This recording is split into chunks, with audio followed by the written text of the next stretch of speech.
Confidence అనేది అంటే in my opinion 2 parts ఉంటుంది సార్. ఒకటి ఇన్నేట్, అంటే మీలో సొంతంగా ఒక కాన్ఫిడెన్స్ పాలు ఉంటాయి 50% అనుకోండి.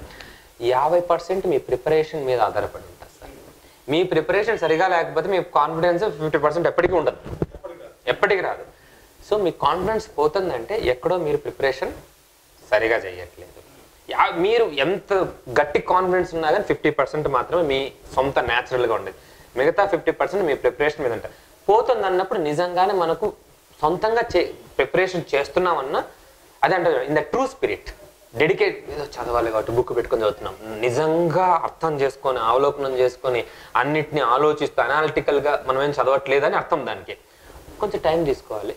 ఎవరైనా మనకు ఒకరి మీద గురి ఉంటుంది, ఒక వ్యక్తి ఫ్రెండ్గా, అరే మామ నాకు కొంచెం డౌన్గా ఉంది, బాగాలేదు, ఎట్లా చెప్పాలి సార్. ఇప్పుడు ఊరికే మామ నువ్వు అట్లా చెప్పేటోళ్ళం కాదు సార్, నిజంగా చెప్తారు. లేదులే నువ్వు ఇట్లా చేసుకుంటావు కదా, అయిపోద్ది, ఏం మనకు అవుతుంటుంది అబ్బాయి అని ఏదో కొంచెం వెంటింగ్ అవుట్ కావాలి సార్ అప్పుడు.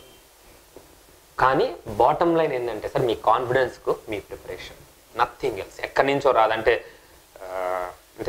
అంటే స్పిరిచువల్ బుక్స్ చదివినా రాదు, ఇన్స్పిరేషనల్ బుక్స్ చదివినా రాదు. వస్తుంది మనం కొందరికి రావచ్చు సార్, నాకు రాదు.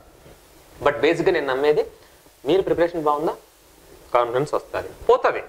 అప్పుడు ఏదో తేడా కొట్టింది మీరు వెళ్ళి వెంట అవుట్ చేసుకోండి, ఎవరో ఒకరి దగ్గర బయటకు రండి. మీరు అంత బాధ అంతా వ్యక్తపరచుకోండి. ఆ వ్యక్తి మిమ్మల్ని జడ్జి చేయని వ్యక్తి దగ్గరికి వెళ్ళి చెప్పాలి సార్. జడ్జి చేసే వ్యక్తుల దగ్గరికి మనకు ఇబ్బందులు వస్తాయి కాబట్టి జడ్జి చేయకుండా వ్యక్తి దగ్గర దగ్గర చెప్పుకోవాలి.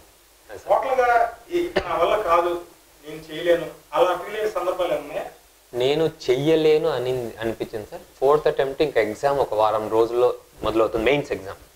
మెయిన్స్ ఎగ్జామ్ మొదలవుతుంది అన్నప్పుడు ప్యాకప్ అనుకుంటాను. ప్యాకప్ అంటే నా వల్ల కాదనిపించింది. అంటే సార్ ఇక్కడ లాస్ట్ అటెంప్ట్ ప్రెజర్ అంతా అయిపోయింది, ఇంకొకసారిగా బస్ట్ అవుట్ అయ్యాను ఆ ప్రెజర్ తట్టుకోలేక. అంతేగాని బాగా అంటే ఇంకా రాను కూడా రాదు అనిపించింది. అదే సార్ లాస్ట్ అటెంప్ట్లో ప్రాబ్లం ఏంటంటే నీకు రాదు అని నమ్మకం ఎక్కువ ఉంటుంది, కానీ అది తప్పు నమ్మకం. నీకు వస్తుందని ముందుకు వెళ్ళాలి. నేను ఫస్ట్లో అన్నాను ఏమని, రాదు అనుకునే చేరాలి సార్. చేరేటప్పుడు రాదు అనుకొని చేరాలి. నాకు లాస్ట్ వరకు నేను చేసుకుంటానని, చేరిన తర్వాత ప్రతి నిమిషం వస్తుంది సార్ మీకు. అంతేగాని కానీ ఫైనల్ అటెంప్ట్లో లాస్ట్ అటెంప్ట్లో ఇది ప్రాబ్లం అవుతుంది.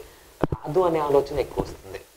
వస్తుందన్న ఆలోచన మీకు దరిదాపు, అంటే ఎక్కడైనా స్వీటెస్ట్ థాట్ వెళ్ళే అది వస్తుంది అనుకుంటే రాదు రాదు రాదు రాదు అనేది మీకు వస్తుంది.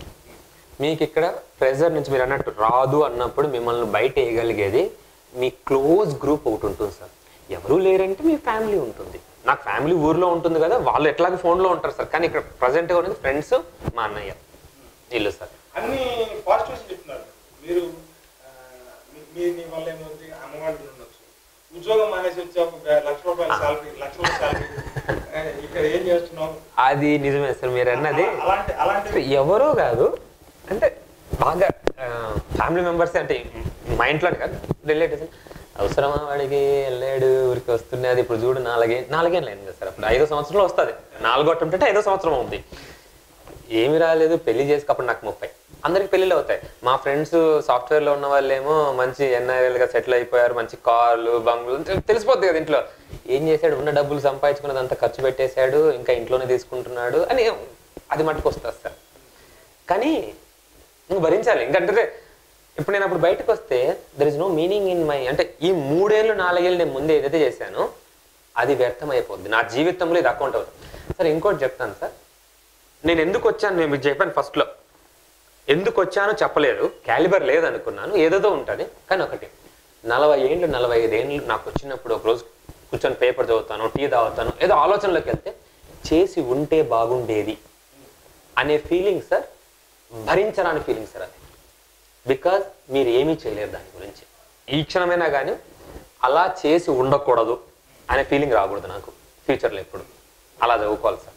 అది ఒక్కటి మనసులో పెట్టుకుంటే, ఎందుకంటే సార్ సర్వీస్ వచ్చినా రాకపోయినా నాకు సంబంధం కాదు, నా ఎఫర్ట్స్లో లోపం రాకూడదు. Because it questions my character, నా స్టామినా అనండి, అంటే నా గర్వం సార్ అది నా మీద. నేను కరెక్ట్గా చేస్తాను ఏది చేసినా. సో నన్ను క్వశ్చన్ చేసుకోకూడదు ఎవరు, ఎప్పుడు చేయకూడదు. అందుకు అది అట్లా పెట్టుకుంటే సార్ నేను 10 సంవత్సరాల తర్వాత ఇలా చేసి ఉండకూడదేమో అనే ఆలోచన లేకపోతే మంచిగా ఉంటుంది. You should not regret your preparation. మీకు హ్యాపీనెస్ సర్వీస్ వచ్చిన దానికంటే మీ ప్రిపరేషన్లో దమ్ అంటాం చూడండి సార్, మీ ప్రిపరేషన్లో మంచిగా చేస్తే మీకు దమ్ వస్తుంది, సర్వీస్ వస్తే రాదు సార్. అందుకే చెప్పింది ఇంతకుముందు, సర్వీస్ రాకపోయినా కానీ మంచిగా అవుతారని సార్. ఎందుకంటే ఇదంతా చేస్తే దమ్ వస్తుంది, తెలివి చాలా పెరుగుతుంది సార్. అసలు సబ్జెక్ట్ అనే కాదు, ఒక మెచ్యూర్డ్ పర్సన్గా బయటకు వస్తాం ప్రిపరేషన్లో. ఇలాంటి ఆసక్తికరమైన వీడియోల కోసం రైట్ చాయిస్ ఇండియా ఛానల్ను ఇప్పుడే సబ్స్క్రైబ్ చేయండి.